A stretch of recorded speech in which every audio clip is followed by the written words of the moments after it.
Welcome out to another episode of It's All Been Checked Before. This time family, yeah, like you and me, like you and us, I should say. We're family. We should be family. Speaking of family, become part of our family. Patreon.com/IBD. Become part of our family there. It doesn't take much. Or if you want to become part of our other family, follow us on Facebook. It's All Been Checked Before. We're there. Come out there. Tell us what you think of the show. We'll get into it. We don't have to debate, but we're going to have a conversation. Because, you know what? We're family, and it's all been trekked before. Welcome out to another episode of It's All Been Trekked Before. Your regular hosts are here. This is Steven. And Keith. Jimmy-Jerome, I'm still pretty torn up by our two-parters, so I'm looking forward to heading to my brother's vineyard and breaking this down to discuss it. We're here to talk, of course, about this seminal episode, Family, and I don't use that term as a joke as I have in the past. It really is a important episode and a monumental episode for Next Gen. Departure from the regular style. What are your first impressions of it? Yeah, I thought the title was on the nose, but I think it's okay. And you know, there's something I've talked about a lot in some of the other episodes is I wish we'd had more episodes like this before. I talked last week about I feel like the series as a whole has kind of turned a corner per se. Season 3 was great, but I feel like the storytelling's kicking up a notch. And I think like this in what way in particular? In the past, we had a lot of episodes where it's like, man, I wish they'd stuck with that, but we had to have this peril going on. And Jimmy, you alluded to last week, the writers had to kind of do some shenanigans to get this in because initially the producers were like, no, you can do this continuing the battle of best of both worlds, and you can do a family episode, but there's got to be some sci-fi angle peril going on. And they found a way around that, which thank God, because I think, you know, I don't know if all three of these work. All three do work for me eventually. I feel like the Picard family dynamic takes a while, and some of it I don't care for, and we'll get into that. But overall, eventually, I think it's earned, it's redeemed, and Picard's part of that is awesome. So, yeah, I like that because I kept waiting like, okay, what's going to be the problem they have to solve? And no, it wasn't. It was just family interaction, which is the most difficult problem to solve of all. No, I'm kidding. But but I like that it did that. And I'm glad we just got human interaction for an episode. So once again, referring back to the last episode, the previous episode of this, I feel like I'm going to be reversing roles and being won over by the both of you about this. I wasn't that excited, and it was fine. I'm even just from Steven's opinion about this, I'm already enjoying it more in retrospect.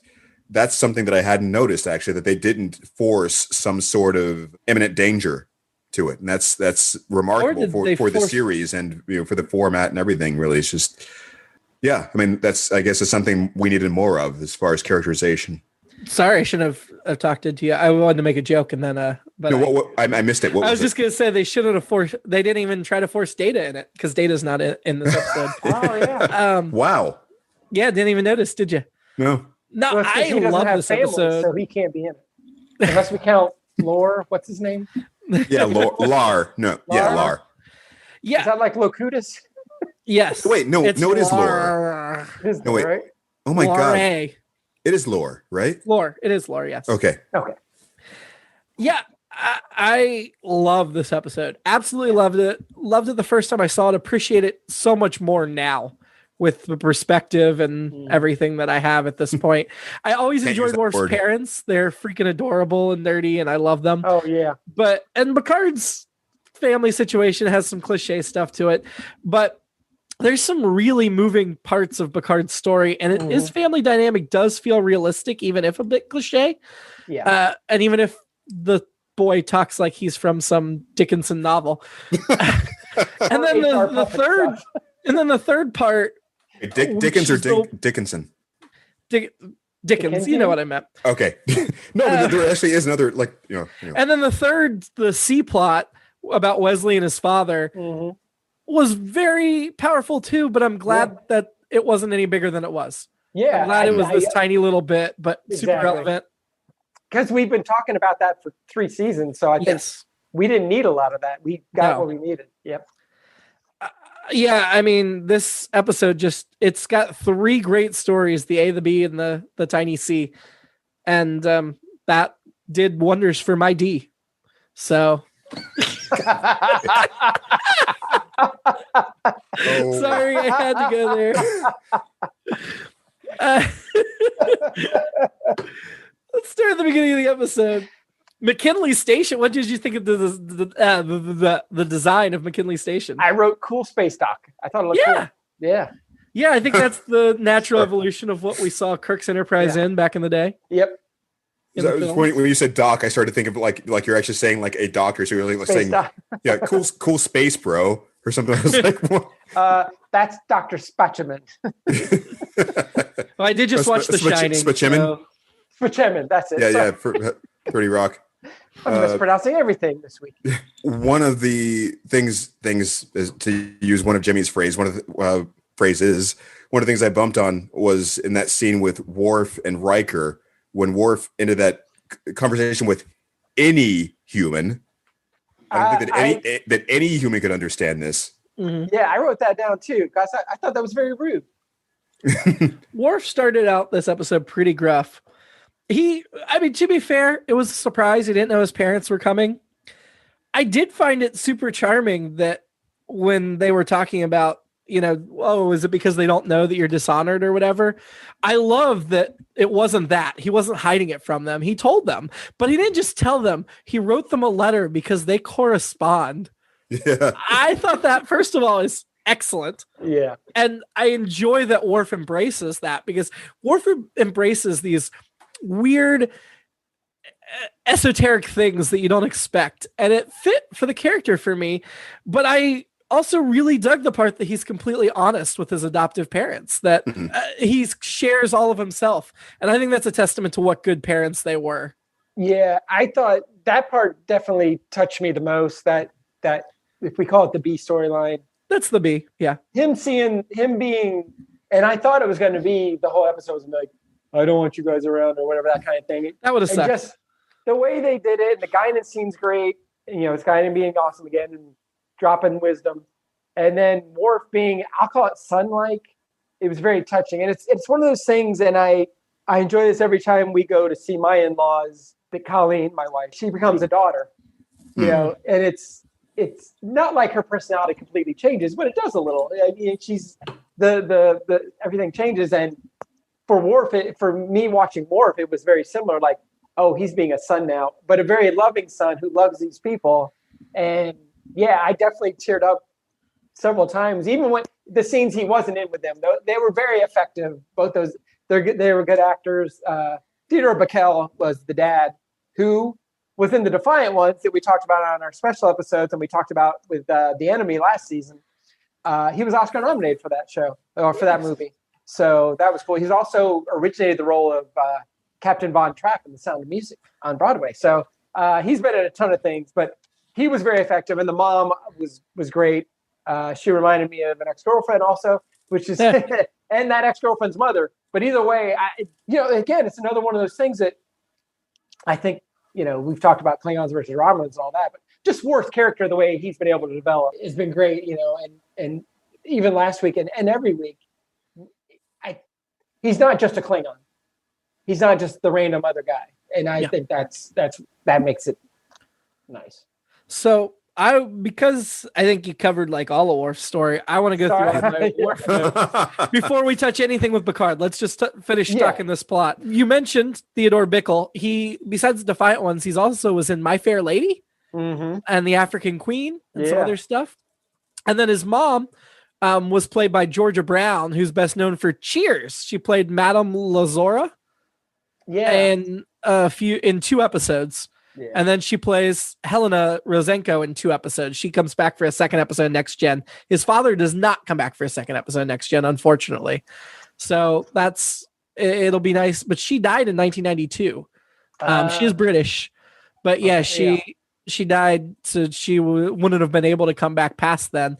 Because immediately I was thinking like, oh, why didn't they get them for DS9 or whatever? His father actually didn't die till 2015. He just did not come back. So. Yeah. It's worth noting that if she had not been British, she could have come back from the dead. Exactly. Exactly. But we know Brits, when they die, they stay dead. Yeah. That's right. So the first note I had about that plot, O'Brien O'Brien talking to Worf about his dad and how he was chasing a nurse the last time he came on board. I don't recall if we ever see O'Brien's parents, but now I want to. Yeah. It's. I found it surprising that behavior wouldn't have been evolved out of us by that point. But his father was a chief petty officer, Serge J. Rysenko, which makes sense because we knew he served on a starship. But essentially, he had O'Brien's job when he was in the fleet. They make a point of referencing that. What I didn't quite get is he goes up to O'Brien. He's like, "Oh, fellow chief petty officer, you know those enlisted men. We're not them." But O'Brien still has the lieutenant pips. He still hasn't switched over to the non-commissioned chief rank insignia. Like, he won't have pips later in DS9 because he's a chief. He's not a lieutenant.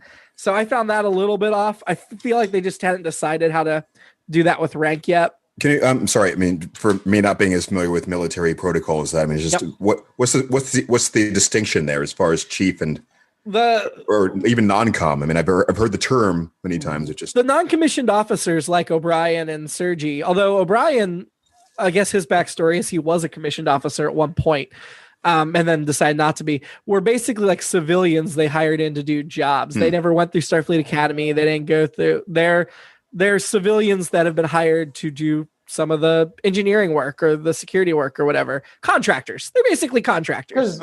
Well, Worf's dad, doesn't he do the line from Stripes, which is, "I'm a sergeant, I work for a living," or whatever?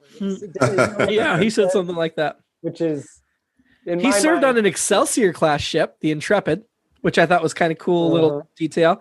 And I loved his geeking out over the starship designs. Like, you never take the engineering out of the engineer, even when he's retired. Well, I was going to say that's one of my favorite kinds of fan service. That's something I'm always a sucker for. When you have a character come on who is acting as the audience mouthpiece, he's a fanboy. He's coming in. I've got all the schemes at home. I've got the schematics. I know where this is, and just wanting to ask questions like that, and just being that person for us. He's the nerdy World War II dad who's examined all the battleships and stuff. You know? Yeah, and just to back up all the way to the beginning of the episode. Or our episode. Another thing I loved about this was it would if they're at Earth and none of them see any do anything with anybody on Earth, it would make zero sense. Especially as Earth centric as we've talked about they are. So that's another reason I think this episode is important and good job for fleshing out the world. Yeah, like I don't want them to be on Earth very much, but when they are, they better hang out with the people that are Earth-based. Better hang out with Earth people. Absolutely. You know, Riker beamed down and was hit it. No, Riker didn't beam down because he was in charge of the ship because Picard was gone. Right. Never mind. Otherwise, he'd been hooking up with ex-girlfriend. He beamed women up to the ship.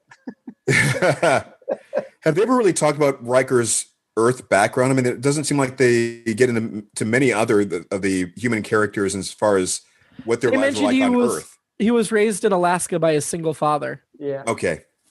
Alaska. Who we met before. Right. And is there a single main character left that we haven't met some member of their family? Just Geordi, right? As of this episode, we've now met family for every single one of the leads. Yeah. Even Data. Yeah. Oh, yeah. His stepbrother. I think that's pretty cool. I like that Star Trek TNG. The other shows don't go as far on the family dynamic as TNG does, and I like that aspect of TNG. Yeah, we met a lot of Spock's family, and we met Kirk's dead brother and nephew. We met McCoy's ex-wife. Oh yeah, but we didn't meet Sulu, Chekhov, Scotty, and we met Scotty's nephew, but we didn't meet most of their families. Oh, that's right. And DS9, people live with families, but beyond that. Yeah. Well, even what I was saying before, apart from the idea of meeting their relatives in particular, it's just the idea of even rooting them in some sort of Earth-based culture, or understanding that they originated personally on Earth in some way and grew up there and did something before they went to Starfleet. And I like that Worf's parents didn't fall into the Chekhov Russian stereotype, even though they're Russian. Yeah. Well, what do you mean? Or how are they? Chekhov was always talking about Russia, and they weren't always talking about the Russia stuff. Yeah. They were talking about their family. Worf's parents, you mentioned the guidance scene. They look so worried.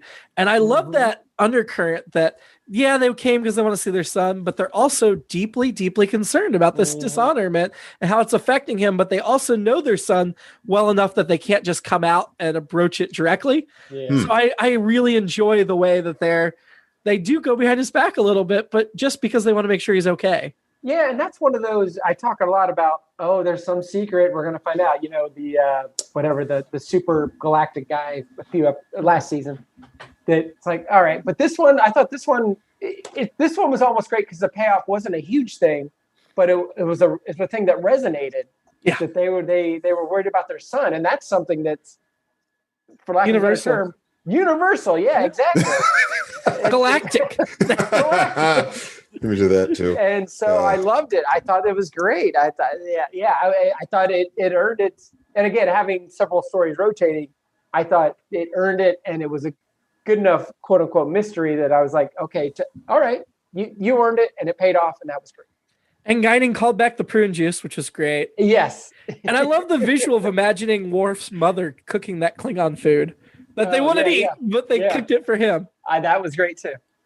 Damn it, you guys have sold me already. Now it's just sold me on the episode. I should clarify. Those are, I mean, most of my notes by far are about the Picard story, but the Worf story was my favorite part of the episode. I just enjoyed it so much. Me too. Let's get Wesley's story. Well, before we get there, one last thing. The only thing I noted there, it seemed like when Chief O'Brien was transporting over Worf's parents, the person calling over had like a Scottish accent, perhaps. I wasn't sure if that was. Oh, I thought it was a Russian accent. I thought it sounded like a woman with a Scottish, like Fitzy, perhaps. She said something about Russia, some city in Russia, base whatever, ready to beam them up. Oh, okay. I hadn't caught that. So they were actually beaming up from Earth. Yeah.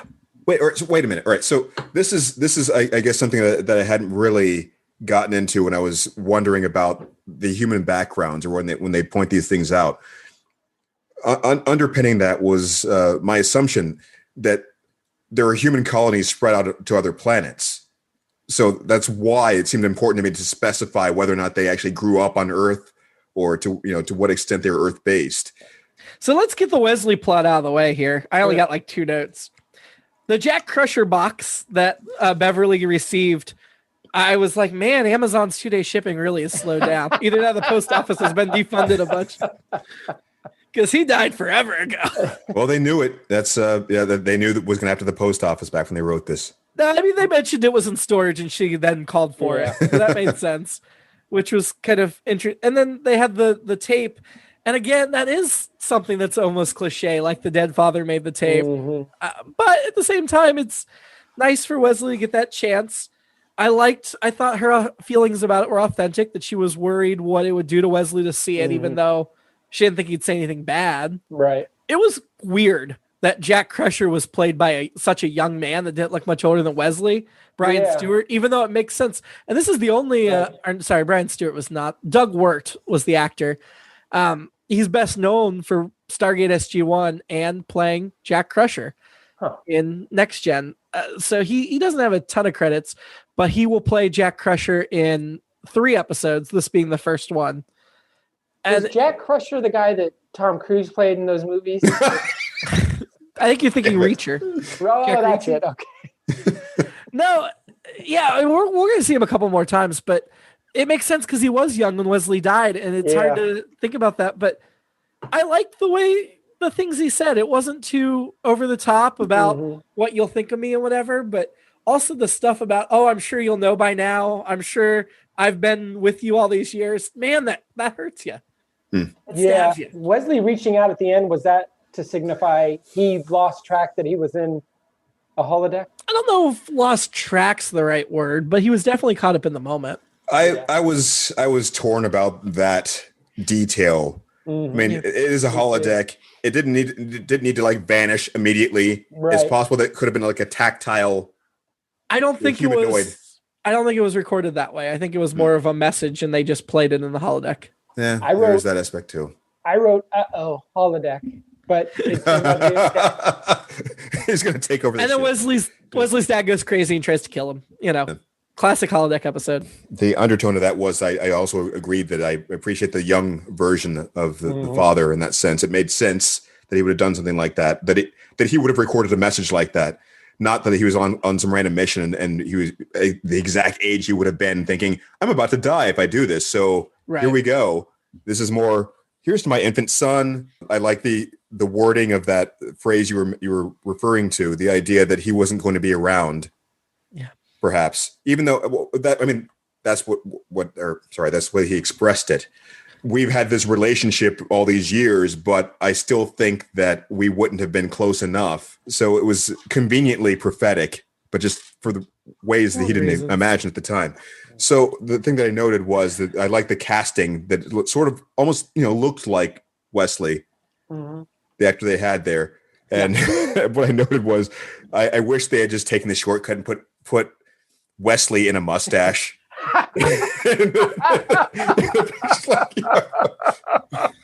Curse you, Keith.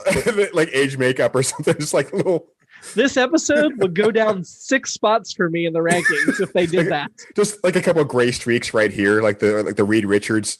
I love that as an alternate episode idea. Had they actually done it, I'd be angry. I think if you go that way, then it has to turn out that it was Wesley the whole time. So we find a time travel episode. He actually went back, and he was his own father, and so so that accident was actually him jumping back forward to time. That's disgusting. That is sick. Blame Futurama. I can't. I was going to say Back to the Future. So Back to the Future, right? Yeah. My only fashion note is about the Wesley. Fashion. Jack Crusher's uniform, clearly the cheap knockoff version, right? Yeah, because that was my note in my head was, I was like, wait a minute, it is. But it looked like, I think I talked about this on the Toys episode. It looked like somebody went to buy him a Starfleet uniform and they bought the knockoff version. Yeah. And they were like, all right, I'll take it anyway. Thanks, Dad.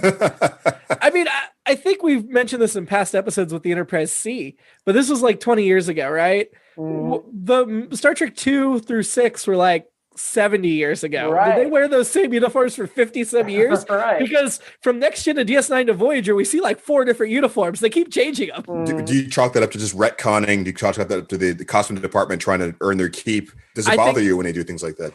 It does bother me that they change uniforms so rapidly through these next few decades of Star Trek television. But I think obviously the reason they reused the movie uniforms or knockoffs of them was budget and simplicity and recognizability. It's just frustrating because I don't feel like it's justified. Yeah, it doesn't make sense here. It doesn't. And I've got issues with Discovery uniform along the same lines in aspects of it. Everybody else's leisure wear and stuff looked good. Picard's open hanging suit and everything, which we'll talk more about when we get to Picard's storyline. But everything else was fine, but it did look mostly like inexpensive costume clothing. One last thing I noticed I had for the Wesley storyline, which is simply Stargazer exclamation point. So, simply because of the band that we know it always makes me think of that. So long, Stargazer. Check it out. Yeah. So Picard's storyline. Here we go. Picard hasn't been back to La Barre, France, the village he grew up in 20 years. That is just insane to me. He hasn't talked to his brother, and yet Marie. Well, I'm skipping a note kind of there. Because Troy helping him recover. That was a nice little detail. That Troy had been helping him mentally through everything. I have a note there. I thought Troy in this episode, and including that illusion, she's high level counseling at this point. Yeah. She's kicking out the jams. My note about that scene was that all Troy needed was an apple when she was leaning the door frame and kind of confronting him, Picard, as he was packing and so forth. And, just kind of like because she's just like us. At first I was like, how far did Picard walk when he was walking up to the vineyard? But I guess the village was just on that hill above them, so it's not that long a walk. Yeah. And he had to walk because, I don't know, he had a lot of things on his mind. I get why he'd want to approach it. You guys know I love matte paintings, and I thought that was a cool, when they pulled back, it was a cool vineyard matte. I expect to see nurseryman droids out there working with the grapes and the vines. So I think you're thinking of Star Trek Picard. Nurseryman. I I was once a certified nurseryman in the state of Ohio, so that's a true story. So that's what I expected to see. Yeah, that's a true story. Yeah. Wait, so there's for working with vineyards, is that a term? It was just working with all plants. I had to pass a test. I worked at a garden center in college, so oh my God. Nice. so I could sell plants. I had to pass this test, and the first time it might have taken me 3 times. I passed the bar the first time. The highest certified nurseryman test took me 3 times, I think. Maybe 2 higher times, standards. I thought you meant. For some reason I heard droids in there, and then I was like, "That's why I mentioned I Picard. thought they were going to be droids going around collecting the grapes and stuff. But Yeah, I think they can't do that budget wise. In Star Trek Picard, Right, they do have right. machines out there, Oh, okay. and the house and everything looks different in Star Trek Picard. But I guess there's a reason for that. We'll talk about that when we get to another part of the series. Yeah. That all right. So that reminded me of something I was going to say earlier about the fashion thing. Yeah. Did it seem? It felt like he was like wearing a tunic when he was talking to Troy before he's about to leave, and it seemed unnecessarily antiquated to me, like too piratey, you know. But, I mean, that's how Picard relaxes. He dresses up like a pirate. My one fashion note, and it's just an overarching thing that I've been talking about for the last season plus. Marina Sirtis has never looked better. She just looks like head to toe, whatever. And her acting's great and everything, I think she's comfortable in her character. And we talked about, she felt comfortable with her body by then, but she's just stunning to me. So again, maybe this alludes to the Greek girlfriend I had, but either way, she is stunning and looks great. So we meet Marie Picard, his sister-in-law, who's played by Samantha Egger, best known for The Collector, The Brood. She voiced Hera in Hercules, the animated Disney film. She was also nominated for an Oscar for The Collector, which I didn't know until I looked it up. But she was in a lot of 60s, 70s, 80s. Wait, is that an episode of something? The Collector? No, it's a movie film with Terrence Stamp. It's pretty dark. Yeah, she's got 104 credits. About 15 years ago now, but most recently she did 9 episodes of Commander-in-Chief, the television series. So she's still she is British as well. Yeah. But we learn, has been corresponding with Picard and keeping him up to date on family news, even though she has never met him. He didn't attend their wedding. They didn't do that to me. I'm like, what type of personality of this woman has decided to keep in touch with this brother-in-law you've never met who didn't even show up to your wedding? It fits with the rest of what we see in this episode of her as the peacemaker, as the glue that holds the family together. But still, I'm disappointed she hasn't showed up in Star Trek Picard. I felt like we should at least get a cameo from her. But we also meet Renee, the nephew or uncle, played by David Birkin, who's best known for the 98 version of Les Miserables, Sylvia, and The Return of the Musketeers, as well as this role.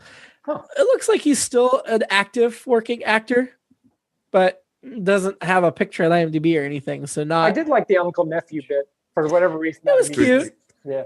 I was the other side of that. I was I thought it was a little confusing unnecessarily. They're trying too hard to be cute. I'm still not sure I understand exactly what was going on there. Is there some reason why he could have been? Because I thought that they threw me because I really thought they were going for like like the light speed travel thing, like something. No, it was just took me a while on that too. He just the boy misspoke and Picard went with it. Yeah, I enjoyed him saying like the arrogant thing, but I also thought he was too old to not know the word arrogant. The boy, perhaps. Renee himself, was a weird, underdeveloped character, in my opinion, as much as I liked Picard's relationship with him. The actor, like I mentioned, will be in a second episode next gen, but not as Renee, as a young Jean-Luc Picard. Interesting. So he's going to play the younger version of Picard in a couple of years in a different episode. They're related. So I guess. I looked up the actor that played Robert, but Samantha Egger is like in her early 50s. She's like my age now during this. And how old is Renee? Like Renee, let's see. 12? He was born in the actor Jeremy Kemp was born in 1935, so he would have been 55. What? I'm confused. That's Robert. Wait. Robert, yeah. But Renee, Renee, the son, little boy. Oh, I'm sorry. He was born in 77. So he would have been about 13 when they filmed it. Okay. Oh my God. Maybe she's her late 30s, which in the 24th century is like being in your Definitely had him formed. later in life. He did Yeah. feel a little young for the parents, but Yes. Okay, so that's hilarious to me, of course, because I was born in 74. So when you said 77, I was like, again, I keep forgetting how long ago this series happened. And Yeah, like yeah. completely like what? Yeah. And yeah. Jeremy So that Kemp, who for plays me- Robert, was in Yeah. Top Secret, The Blue Mhm. Max, 4 Weddings and a Funeral, Conan in the late 90s, the Conan TV series. Oh wow. He died in 2019, though. Also British. Yeah. All these Brits playing French people. That's weird. so it's still that he is, I guess, young looking for his age, because that still wouldn't have been very 13. No, He would have been 55 when he filmed this, Robert. no, Renee. Renee, he would have Sorry, Renee would have been 13 when he filmed this. That's 13. Yeah. Yeah. No, I was in college. I would have sworn I was in college when this started. Wait, no. This was 1990. Right. Oh my God, this is like messing with my head. As far as like, no, all right. He would have been like, what, 16-ish? Yeah, all right, that makes sense. That's I was a senior in college when this was on. impossible. I was 7 when this aired. There you- So Renee wants to be a starship captain. And at first, I feel like that would cause friction with his father, because you think his father hates Picard. Right. But his father doesn't seem to have any problem with him wanting to be a starship captain, which confused me until it was revealed that Robert does not hate Picard, does not hate Jean-Luc. They just have this older brother, younger brother. Yeah. We're too similar and stubborn in different ways. Love, hate. I mean, I still think that's semantics as far as a lot of those kinds of things go. The I think he dynamic. loves him. He's looking out for his brother, and he's giving his brother what his brother needs. The thing, all right. I mean, you're right. I see He's what you're trying to saying. bait him into a fight on purpose. Yeah, they get to that point. Yeah. It's true, but it's still just I think they still kind of gloss over the way that those things are expressed. I think it's Right. sort of like revisionist history as far as bullying him when he was a kid. That's still just him like being jealous and lashing out. Whether that's really That's the way might I have felt. blossomed into matured into love, when you were adults. But Yeah, I thought. Yeah, I didn't care for any of that. Like, and they finally have the fight, which is messy. I don't like it because of mud. The stunt doubles were as dubious as any in TOS, but that kind of, in a way, warmed me to it. I was like, this is part of the lineage of Star Trek. And so I wrote down, was that necessary that they had this fight? That said, I think without that scene, I think that final embrace doesn't hit as well. Yeah. But that final embrace got me. I'm like, okay, now I get the whole brothers thing. And I know me and my brother, we would mix it up when we were little. And then after about me being 10, him being 7, we never had fights like that. And we didn't even have disagreements like that anymore. which is interesting. weird. Yeah. But you didn't my not see him for 20 years. Right. That's it. Not yet. I mean, 20 years seems like a long time, but you got to think they weren't kids 20 years ago. They were in their mid-30s Right, 20 years ago. right. So they did have an adult relationship before they became estranged. Yeah. I found the relationship between Picard and Robert very realistic and believable and complex in the way true brothers are. I did not have a problem with it at all, other than Robert was a jerk, but Picard Right. can be stubborn too. And Robert is an extreme technophile or technophobe, Yeah. even though he's like, And that explains why there won't let weren't a any replicator in the droids, house. any nurseryman droids working out there. But he's cool with his son becoming a starship captain. Yeah. I wouldn't say cool with. I mean, Yes, he was. We'll get to the end, but I'll argue at the end why he Yeah. was cool with it. But yeah, he had this duality to him that made him feel like a fully formed individual to me. Before we move on, I'm going to go back to the fight thing. It seemed like they had to go to extraordinary lengths to make it seem like a fair fight. as if Picard would have been better trained than to do that. But Right. it is that kind of emotional kind of slap fight. Oh, it's not like I'm really trying to hurt you, but it is just. But Robert contact also and works in the tussling. fields every day. He's not sitting around growing weak. Yeah, I mean, there's physical strength there that would sort of explain that, but at the same time, Picard would have been trained Yeah, to that's fight a good point. better. He probably held back. He didn't want to. He knew he could destroy him. Yeah, the confession did seem a little easy. I wish there'd been a little more before Picard opens up the truth. But I liked that we found out that Robert has been trying to get him into this fight this whole time because he thought that was the way Picard needed to express something, and he wasn't going to express it without something. Yeah, and I'll say that the payoff there again, Patrick Stewart getting into all those emotions is great. Yeah. Again, I don't love the fight necessarily, but that is worth it, and I think again it pays off. The crying in the mud and that this whole episode was for that moment for Picard to say, they took everything from me. They took everything who I was, and I was too weak. And I'm tearing up just talking about it. Yeah. Because you don't expect your strong hero captain to feel weak and powerless. Right. And to get that moment from him. And only his brother could draw it out. He's never said that to Troy, even though she's been helping him. His brother knew he'd been harmed greatly. He said he didn't know the details that he asked for. I think he knew more than he was letting on. And I think his brother had decided this was the way to help him have his emotional breakthrough, and everything about the visit was geared towards it. However much or little I agree with that, this is a great point, and this is another thing that's selling me on the episode in retrospect. So, yeah. Yeah, and I think, because I always take things back to TOS, as much as we saw Kirk get emotional or hurt, Sitting on the Edge of Forever, among others, we never saw him cry, which I think, again, speaks to 60s versus 90s, and it speaks to 23rd century versus 21st century Kirk versus Picard. Kirk, the end of Sitting on the Edge of Forever. Shatner's great when Spock is holding Kirk back, but then also, as I've said before, my favorite line in all of Trek probably, let's get the hell out of here. That he says it all there, but that's not the way Picard would say it, or that's not what Picard would say. Which I think is fine. I think that's great. I think. Did we ever see Kirk cry? I don't think so. I think the closest we saw Kirk cry was when his son was killed. Yeah. And justifiable moment. For that. That is that's a pretty poignant thing as far as the distinctions you were mentioning there, time periods, and the way that men had to be to get points across to the audience. But I also don't think Kirk ever went through what Picard just went through. No, not in the series. I mean, because Operation Annihilate, it's not a great episode, and him losing his brother should be a gigantic thing, and it's not, which is another reason that episode's not good. But with his son, we get that. With Wrath of Khan, we really get that kind of stuff, and with, again, Sitting on the Edge of Forever with Edith Keeler, we get that, which that's kind of a wrap up of season 1 of the whole. We know Kirk thinks sometimes, and that's actually plays into this episode of that. I could have had this other life. Could I have this other life? I can't. I'm married to my ship or whatever. And for a while, he got away from it. But you made me think of it right there. You got me to zero in on, I think, the double-edged sword of the space western.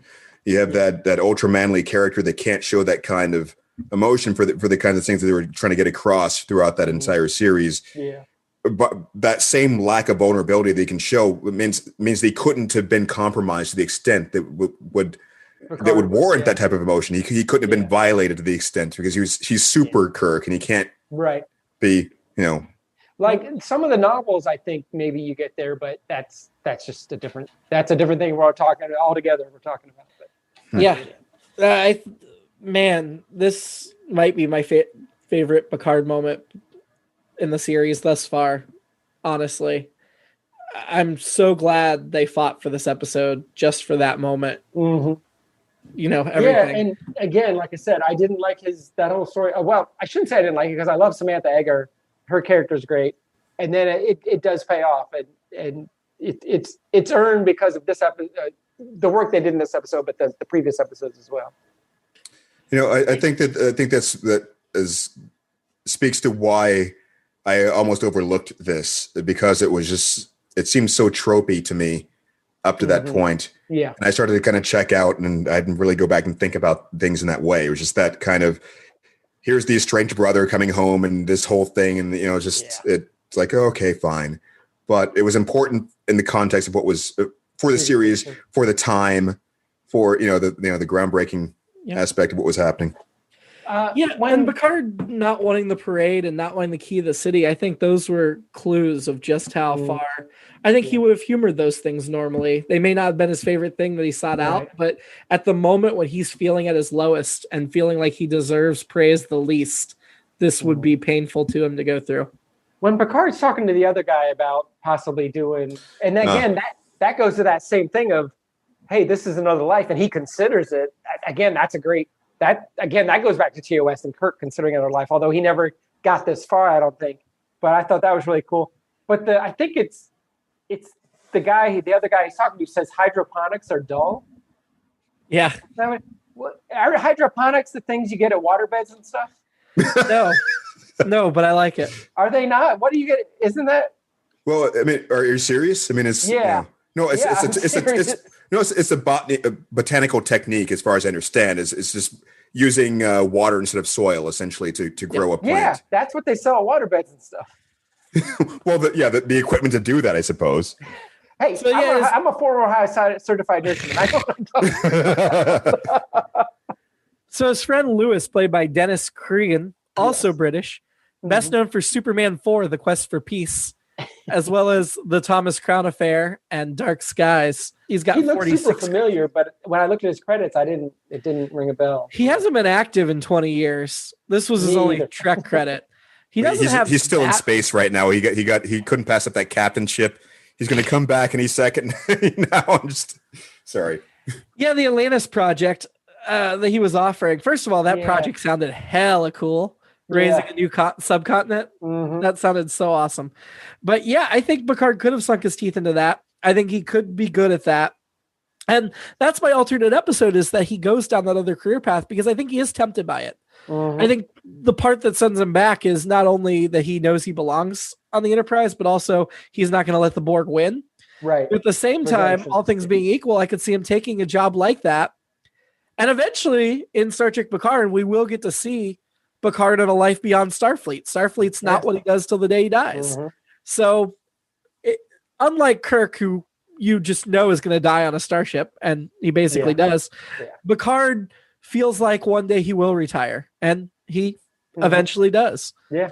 Not necessarily by his own volition, but he does. So is it when they're talking about the Atlantis project, is that when they talk about there being a tectonic problem? Yeah, they were trying to figure out how to raise the floor of the ocean without messing up the tectonic plates. Yeah, that makes sense. Yeah. I misunderstood what was going on there as well, but yeah. The thing about what you were saying, Picard, and I don't know if prior to this we'd seen evidence of him being interested in or being adept with the scientific nature of things in that sense. I mean, we've heard him talk about being interested in archaeology and so forth. Mm-hmm. But that is something I was made me start thinking about Discovery again, later series. The idea that we don't really get to see as much in the older series so far. The idea of there being sciencey captains,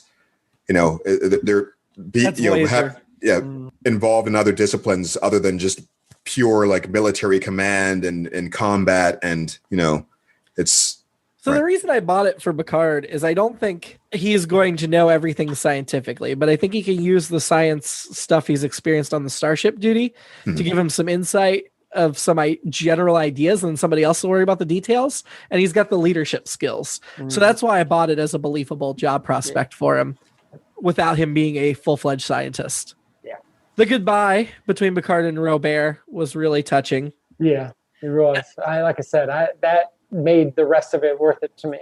And I loved Picard walking away in the uniform, because he walked away head held high, proud, and with purpose. And I did not realize just how different he was walking into the vineyard in his civilian clothes until you see the contrast of him leaving as the captain again. He is not the captain when he shows up at that vineyard. Yeah, you're right.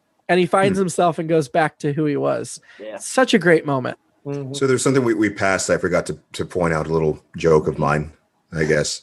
Not a joke is an overstatement. It's just something that occurred to me when Robert made that line about, when you have sons, I'll raise my son how you want. You raise your sons however you want. And I put, but I don't have any sons. Oh.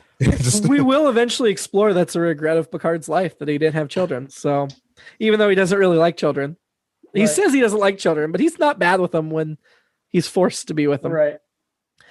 The final scene we get there and goes back to what I told Keith I was going to argue with him about Robert encouraging Renee to the Starfleet life, is Renee's out on the hill watching the stars, and the mother wants to bring him in. Marie wants to put him to bed, and Robert's like, no, let him be, let him dream, let him have those beliefs. And that to me is a supportive father who's going to believe in his son whatever he does. I don't. All right, what I would want is evidence of that sooner than that in the episode, which I don't know if I caught. It felt like that was more a reflection of the concession between himself and his brother. Like he was kind of brought around to accepting that, because before that it felt it was always anti-technology, anti-progress. To Picard. When do you ever see him act like that to Renee? When Renee brings up the starship stuff early in the episode, Robert doesn't shoot him down. Robert doesn't make a face.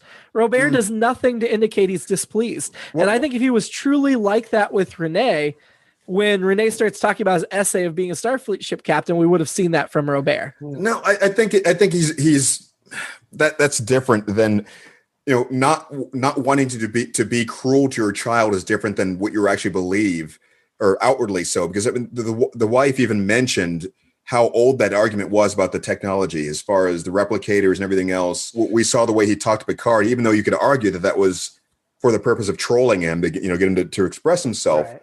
It still seemed like what he actually believed. And, I think that's what he believes for himself. I don't think he's imposing his beliefs on his son. Is part of the idea that he would be proud if his son became a starship captain, and he is proud of his brother. He just didn't. Yeah. I think the Picard fight probably extends from their childhood when he may have tried to impose his beliefs on somebody else. And obviously he does impose them on his wife because, they live together. But I don't see any sign in this episode that he imposes them on his son and that he's doing anything other than being a supportive father. That last shot of Renee sitting under the tree looking at the stars, it's cheesy as hell, but it gets me because they played those couple of notes from Alexander Courage's original theme. And I'm like, all right, you got me. I'm going to be very careful on how I phrase this because I do not want to spoil anything for you, Stephen. Okay. But for me. If you don't remember, Keith. I probably don't. Okay.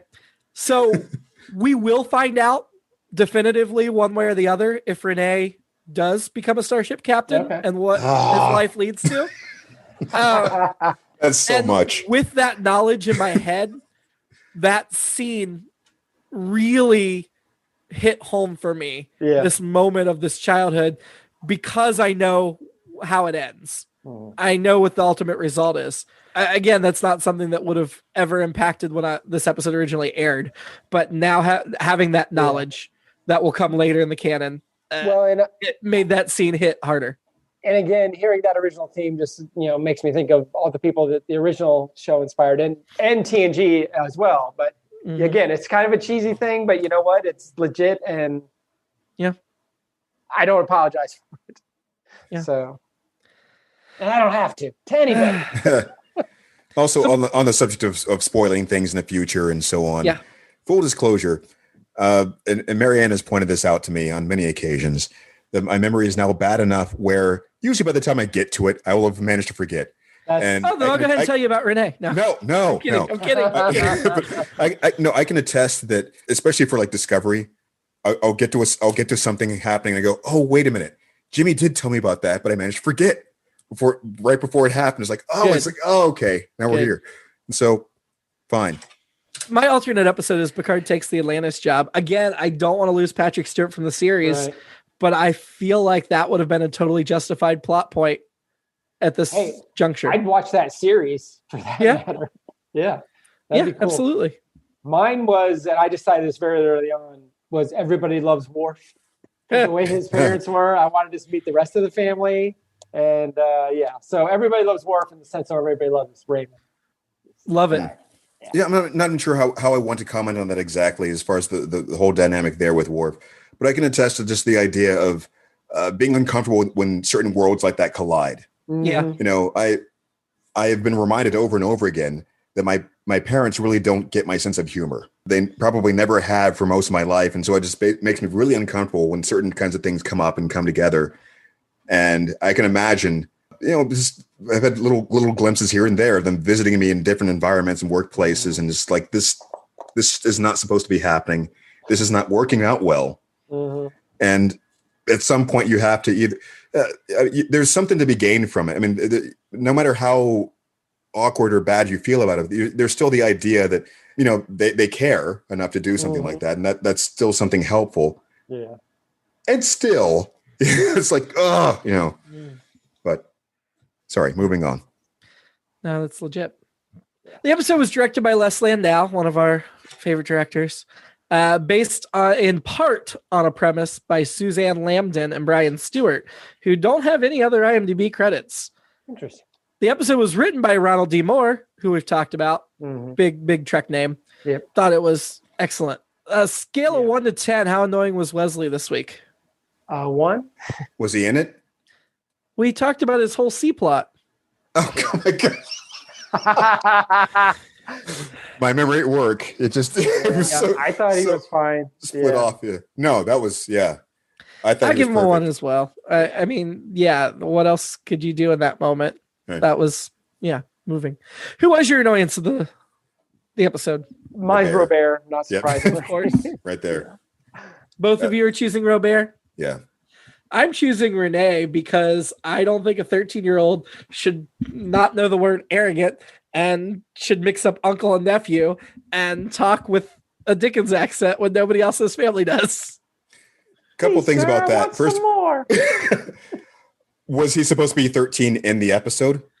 If not 13, close enough. Yeah. Also, Renee was French, the character. Right.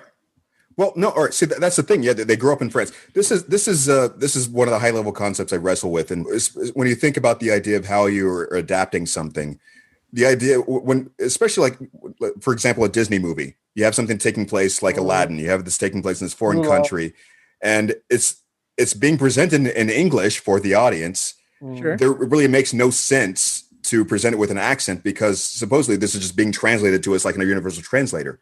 Yet you have certain characters who speak with an accent as though they're from this region speaking English as though they learned it, as opposed to some of the main characters who are speaking English without an accent. But you can translate that into, like, let's say you're in America and you had like a bumpkin who would have like a country accent. Yeah. Their version of a country accent would sound like this other thing, but it's. I think the only conclusion we can draw is by the 24th century, the French accent's gone and French people now speak with British accents. Yeah, there's that as well, but it could also be the universal translator aspect of what they're doing in this series. As I said to everybody that took French in high school while I took Spanish, it's a dying language. Crush. Did anybody replace Shelby? I did. I am not saying Shelby won't end up being my crush for the season. She's got the Seinfeld thing going for her, but I love Samantha Eggar. It was great seeing her, so I went with Marie Picard, right? Yes, Marie Picard. Marie Picard. I was tempted by Marie, but I'm going to stay with Shelby. Legit. I'm at a neutral enough place not to change. So you're in Shelby. Yep. Ranking the episode, it was terrible. First, no. 1 or 2, better or worse than Best of Both Worlds Part 2. Man. You go first. I'm going to say that I keep referencing this, the whole role reversal thing, but you both sold me on both of these episodes more than I felt going in and out of it. I think that this one had more that we needed to see than the first one, which doesn't make much sense in certain ways. But because I certainly prefer the more science fiction-y aspects of what's happening generally, and yet this, especially for the reasons Jimmy was talking about at the beginning, the struggle that the writers had to go through to get this to go through. Yeah. This is more important in that way because this demonstrates that there was lasting effects to what was happening outside of the two-parter. You couldn't have this episode without the two-parter. Right. And so there's that too. They wanted to make it a trilogy. It was a trilogy, yeah. Yeah. Seriously? They said that? Well, this is a trilogy of episodes. No, it certainly was. I mean, they wanted to name it Part 3 or something, or not quite to that extent. But that would have been a bad storyline. Yeah. That should not have been that name. Right. I'm with Keith. I think this was better. Yeah, me too. I think I probably like Best of Both Worlds Part 1 better, but I think I like this better than which we're not talking about it right now, but I do too. And I'm surprised that I do, but I do. Yeah. Again, this is something I've been asking for 3 plus seasons, and we got it. And I thought it was great. Plus all through the original series. Yeah. So several more seasons on top of that. Yeah. Best of Both Worlds Part 1 was our top episode last season. Well, there you go. This is comparable. Sins of the Father was number 2. Okay. That's also comparable to this. I don't think I'd go further down than that, though. I feel like this is a really, really strong episode. One of the best of the franchise. I think it often gets overshadowed because it follows the 2-part Best of Both Worlds. Yep. But it stands on its own, deservedly so. Yeah. There's still something here that's nagging at me, like not quite, but something. It's Is it Robert? Both the best and worst. No, it's I caught myself like it's the best and worst, best of both worlds and worst of both worlds. The idea that there isn't that kind of sci-fi conflict that is happening, but that's also the biggest credit to it. You know what I'm saying? It's a oxymoron in that sense. Next week, brothers. After an accident aboard the Enterprise leaves one of its children in grave danger, Data commandeers the Enterprise, driven to take the ship to an unknown origin where an interesting figure awaits. All right. I know who the figure is. Do you know who the figure is? It's Robert Picard. It's not Robert Picard. But it could be. This episode could be called Family Part 2. Data didn't get family in Part 1. It's a quadrilogy. Quadrilogy? Quadrology? Well, until then, live long. And keep reaching for the stars and prosper. I keep wanting to do the stinger from Best of Both Worlds Part 1. Fire! And fire. Yep.